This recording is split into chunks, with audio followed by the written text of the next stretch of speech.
এটা হচ্ছে গিয়া MT44 এক্সটেন্ডেবল ব্লক ট্রাইপড, ঠিক আছে? এটা ওলানজির একটা ব্র্যান্ড, এটা হচ্ছে গিয়া ব্লক ট্রাইপড। এটা এই ট্রাইপডটা কিন্তু আপনি কিনতে পারেন। এই ট্রাইপডটা আপনি যদি কিনে নিয়ে আপনি এই এক ট্রাইপড দিয়ে মনে করেন যে ব্লক করতে পারবেন। তারপরে হচ্ছে গিয়ে আপনি স্ট্যান্ড হিসেবে দাঁড়া করতে পারবেন। তারপর এটার উপরে আপনি DSLR ক্যামেরা ইউজ করতে পারবেন, সেলফি স্টিক হিসেবে ইউজ করতে পারবেন। আপনি এই একটা জিনিস দিয়ে আপনি কয়েকটা কাজ করতে পারবেন। যদি অনলাইনে কাজ করেন এটা আপনার দরকার পড়বে। আমি মনে করি যে প্রথম অবস্থায় আপনার এই গিম্বল টিম্বল না কিনা আপনি এই ট্রাইপডটা আপনি নিতে পারেন।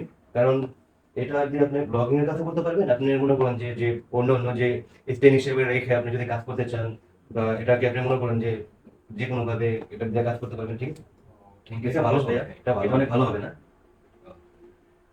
আপনি কাছে না আসলে তো মানে এটা বুঝতে পারতাম না। না, প্রথম অবস্থায় মনে করেন যে সরাসরি এরকম দামি দামি কোনো গিম্বল টিম্বল না কেন, এটাই ভালো। ওকে ভাই, ধন্যবাদ। প্রথম অবস্থায় আপনি মানে এইভাবে সাহায্য করার জন্য আপনাকে অনেক ধন্যবাদ।